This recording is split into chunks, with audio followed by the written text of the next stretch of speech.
अस्सलामुअलैकुम, मेरा नाम है मोहम्मद हुज़ैफ़ा अली और आप लोग देख रहे हैं क्लास 9 की बायोलॉजी का चैप्टर नंबर 4। पिछली क्लास में हमने डिफरेंसेस कर लिए थे plant cell versus animal cells के। वो डिफरेंसेस आसान थे। अब पढ़ेंगे हम सेल के बारे में, सेल होता क्या है। Basically different parts of cell पढ़ेंगे। सेल के अंदर सेल क्या होता है, मतलब सेल बना हुआ किन चीज़ों से है। एक तो सेल की सबसे आउटर मोस्ट कवरिंग होती है जो कि सिर्फ प्लांट के पास होती है और कुछ फंजाई के पास होती है, वो होती है सेल वॉल। फिर सेल वॉल से हम जैसे ही अंदर की तरफ आते हैं हमें देखने को मिलता है सेल मेम्ब्रेन, और सेल मेम्ब्रेन के अंदर हमारे पास होता है साइटोप्लाज्म, और साइटोप्लाज्म के अंदर मुख्तलिफ ऑर्गेनल्स होते हैं। सही है। तो स्ट्रक्चर ऑफ सेल में हमारे पास कितनी चीज़ें आती हैं, 3 चीज़ें आती हैं। वैसे 4 चीज़ें अगर हम प्लांट के सेल को काउंट कर लें। मैं चाहता हूँ ये आप लोग अपने साथ अपनी कॉपी में भी लिखें। स्ट्रक्चर ऑफ सेल में हमारे पास कितनी चीज़ें आती हैं। There are 3 parts of cell. Not 3 but I can say 4। सबसे पहले आउटर साइड पे क्या होगी, सेल वॉल। सिर्फ किस में होती है, ये प्लांट्स में होती है। फिर दूसरे नंबर पे क्या होती है हमारे पास, सेल मेम्ब्रेन। फिर क्या होती है हमारे पास, फिर होता है बीच में हमारे पास न्यूक्लियस। बीच में हमारे पास होता है आपका न्यूक्लियस। और फिर लास्टली हमारे पास क्या होता है, साइटोप्लाज्म। तो ये 4 चीज़ों पे हमारे पास एक सेल मुश्तमिल होता है, 4 प्लांट्स के लिए और 3 एनिमल्स के लिए। प्लांट्स में एक चीज़ एक्स्ट्रा होती है, वो है सेल वॉल। तो पहली चीज़ क्या होती है, सबसे आउटर मोस्ट सेल वॉल, फिर सेल मेम्ब्रेन, फिर न्यूक्लियस, फिर साइटोप्लाज्म। सेल वॉल सिर्फ प्लांट में होती है, रिमेनिंग 3 चीज़ें प्लांट्स एनिमल में कॉमन होती हैं। अब एक एक करके कंपोजिशन पढ़ते हैं, स्ट्रक्चर पढ़ते हैं सबका। सेल वॉल के बारे में हमारे पास क्या बात कही गई है। अच्छा जी, सेल वॉल के बारे में ये बताया गया है कि cell wall is tough, rigid, non living and permeable protective layer in some cell types.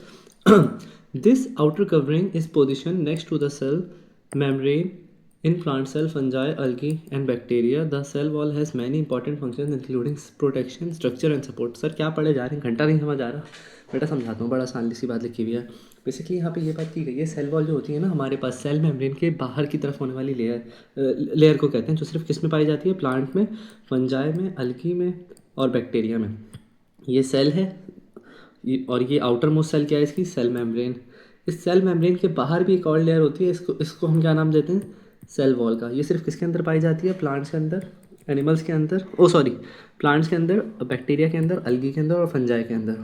इसका फंक्शन क्या होता है, प्रोटेक्शन, सपोर्ट और स्ट्रक्चरल रोल देना। अब ज़रा सुनना मेरी बात। सेल वॉल बनी हुई किससे है?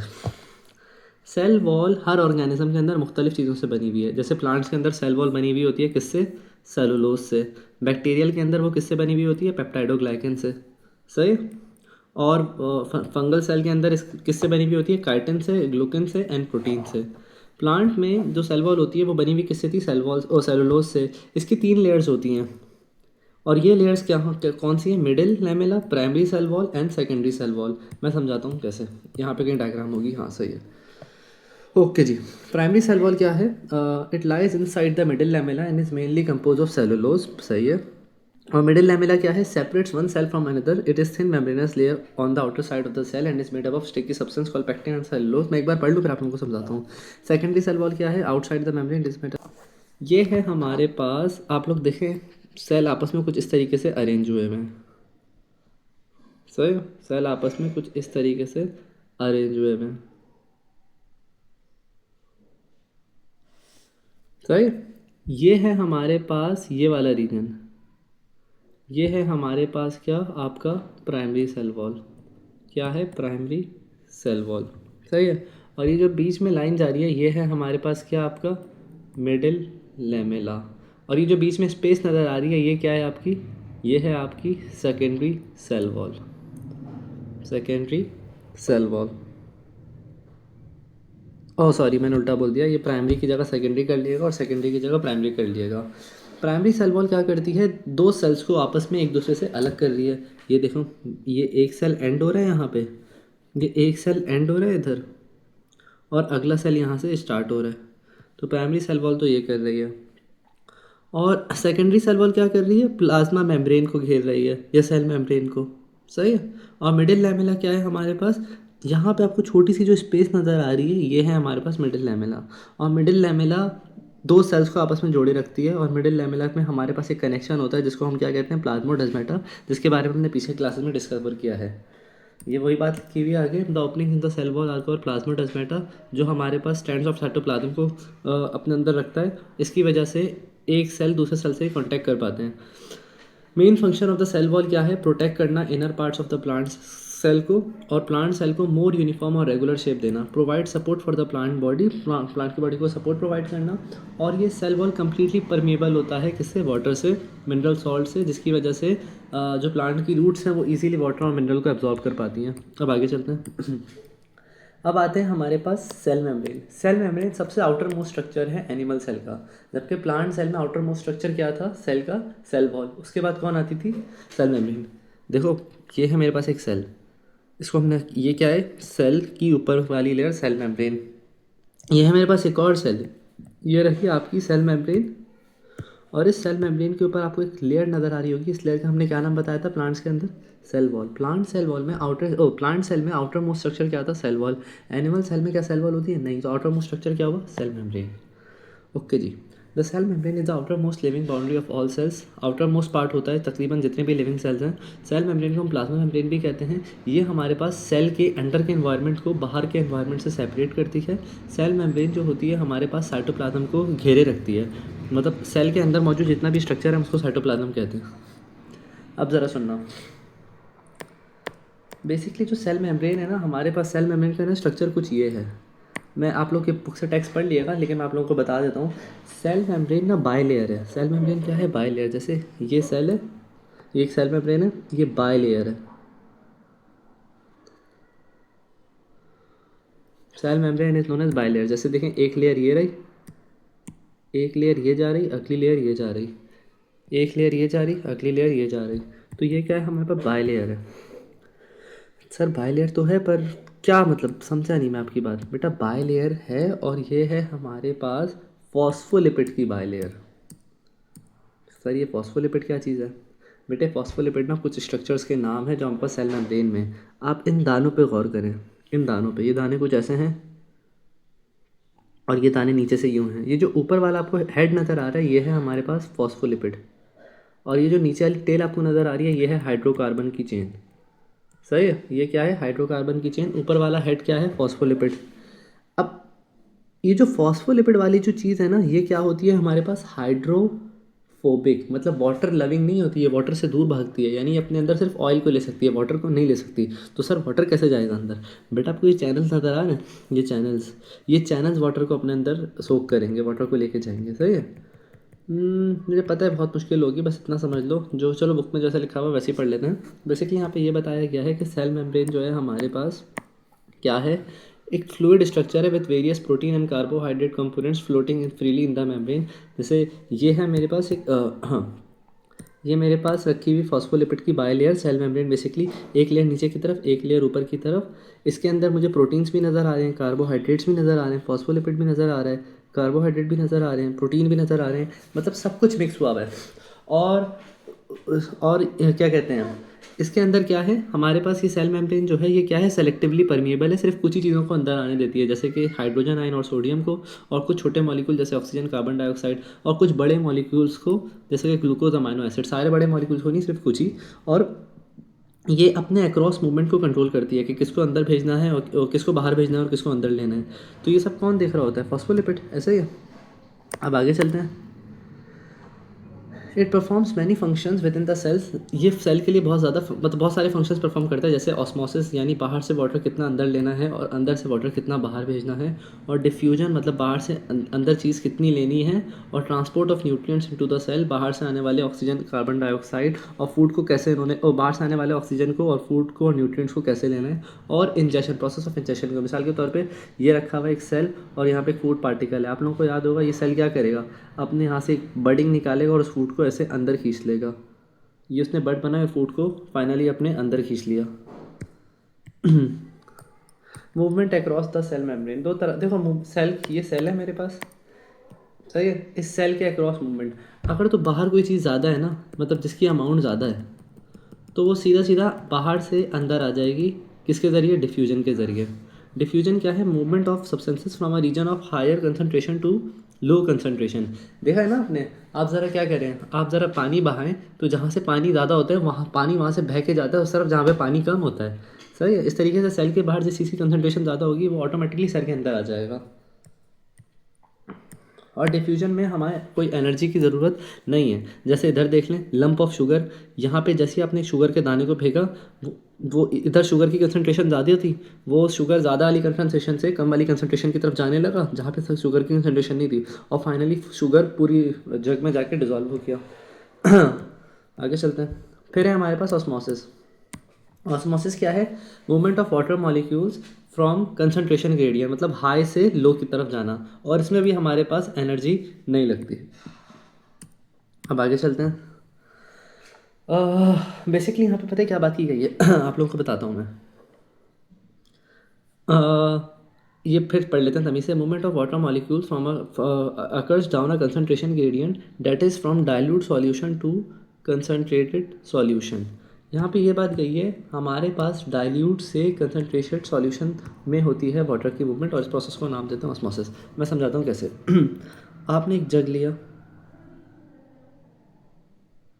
और इस जग में आपने ना बीच में ना एक कपड़ा रख दिया, मेम्ब्रेन रख दी। इस तरफ आपने ना सिर्फ थोड़े से नमक के दाने डाले, और अगली तरफ आपने ना नमक के दाने भर दिए।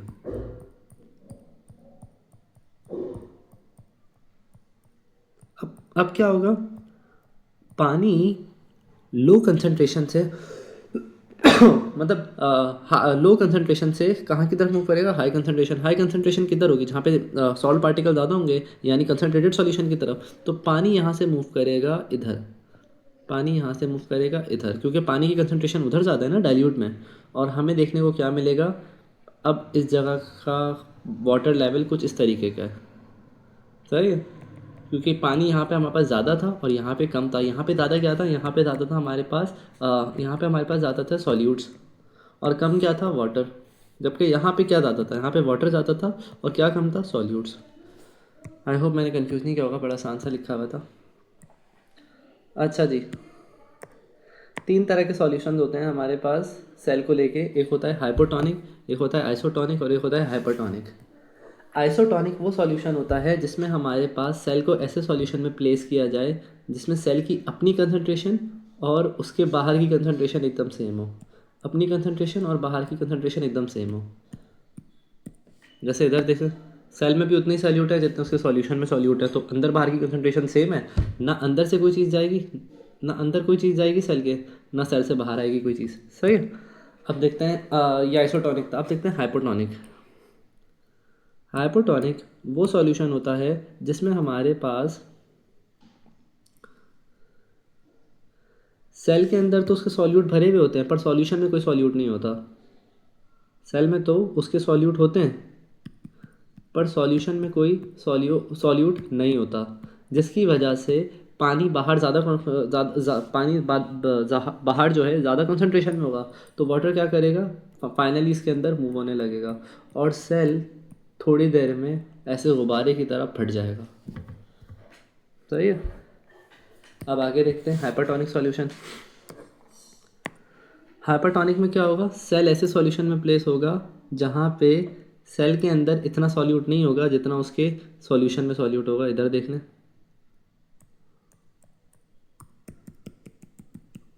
एज अ रिजल्ट हमारे पास क्या होगा? सेल में क्योंकि सॉल्यूट कम है और वाटर ज़्यादा है, और बाहर सॉल्यूट ज़्यादा है वाटर कम है, तो वाटर क्या करेगा? डाइल्यूट से कंसनट्रेटेड की तरफ मूव करेगा। सेल डाइल्यूट है और बाहर का इन्वायरमेंट क्या है? कंसनट्रेटेड। तो वो हमारे पास सेल से पानी बाहर आ जाएगा सॉल्यूशन में, और सेल सिकुड़ जाएगा। हाइपरटोनिक। आगे चलते हैं। अच्छा बच्चे, ये ना अभी तक हमने जितनी भी ये देखे ना, हाइपरटोनिक, आइसोटोनिक और हाइपरटोनिक में प्लांट सेल को एनिमल सेल को देखा था जिसकी हालत पतली हो गई थी। प्लांट सेल की क्यों नहीं होती? क्योंकि प्लांट सेल के पास क्या होता है? हमारे पास सेल वॉल। सेल वॉल पानी को कंट्रोल में रखती है, आने नहीं देती सेल के अंदर। Plant cells use osmosis to absorb water from the soil and transport.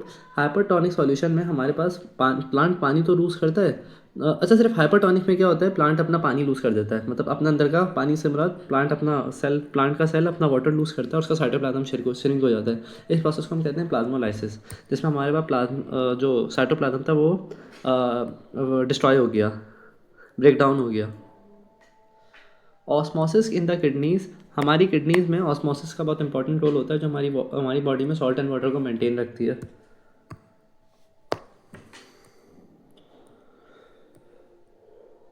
Okay, अगली चीज़ थी हमारे पास क्या, फैसिलिटेड डिफ्यूजन। फैसिलिटेड डिफ्यूजन आप लोगों को पता चल गई होगी, डिफ्यूजन तो फैसिलिटेड डिफ्यूजन भी कोई मुश्किल नहीं है, बस इसमें इस बार डिफ्यूजन पहले मिसाल के तौर पे ये सेल था, चीज़ कहीं से भी आ जा रही थी, अब चीज़ के आने के लिए सिर्फ एक दरवाज़ा लगा दिया है। अब भी वो डिफ्यूजन से ही रही है, अब भी वो डिफ्यूजन से ही रही है, कोई एनर्जी आप तब भी नहीं लगा रहे, बस आपने उसको एक दरवाज़ा दे दिया, ये है हमारे पास फैसिलिटेड डिफ्यूजन। और वो चीज़ सिर्फ उसी के लिए परमेबल होगी, वो चीज़ सिर्फ उसी के लिए परमेबल होगी, क्यों? क्योंकि उसका शेप सिर्फ उसी चीज़ से मैच करता होगा। जैसे अगर सोडियम चैनल है तो वैसे सोडियम को अंदर आने देंगे, पोटेशियम या क्लोरीन को अंदर आने नहीं देंगे। एक्टिव ट्रांसपोर्ट, एक्टिव ट्रांसपोर्ट क्या है? हम अब तक बात कर रहे थे movement of molecules from higher concentration to lower concentration. आप खुद बताओ, आपको पहाड़ चढ़ने में ज़्यादा मुश्किल होती है पहाड़ से उतरने में?